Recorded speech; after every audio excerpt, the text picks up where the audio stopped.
എല്ലാവർക്കും നമസ്കാരം. ഞാൻ ഇന്നലെ ഒരു വീഡിയോ ഇട്ടിട്ടുണ്ടായിരുന്നു.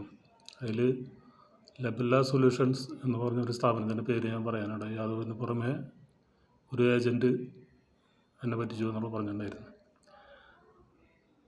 ഞാൻ ഇത് സ്വചോർണം കിട്ടാനായിട്ട് കുറച്ച് നേരം വൈകുമ്പോൾ ആകെ ടെൻഷനും അങ്ങനെയുള്ളൊരു അവസ്ഥയിലായിരുന്നു. ഒന്നും നടക്കാതായപ്പോഴാണ് ഞാൻ ഒരു വക്കീലിൻ്റെ അടുത്തേക്ക് പോയി കാര്യങ്ങൾ അന്വേഷിക്കാനായിട്ട് പോയത്. കാര്യങ്ങളൊക്കെ അന്വേഷിച്ച് കഴിയുമ്പോൾ വക്കീലിൻ്റെ ആവശ്യത്തിനായിട്ട് ഞങ്ങളെ തെറ്റിദ്ധരിപ്പിച്ചു. അതാണ് സംഭവിച്ചത്. ഏജൻറ്റ് എൻ്റെ കാര്യങ്ങളൊക്കെ എൻ്റെ പേപ്പർ വർക്കും കാര്യങ്ങളൊക്കെ നടക്കുന്നുണ്ട് എന്ന് പറഞ്ഞ് എല്ലാ കാര്യങ്ങളും ഓക്കെയാക്കാം എന്ന് വാക്ക് തന്നിട്ടുണ്ട്. ഞാൻ കാരണം അവർക്ക് എന്തെങ്കിലും ബുദ്ധിമുട്ടായിട്ടുണ്ടെങ്കിൽ ഈ ലബല്ല സൊല്യൂഷൻസിനും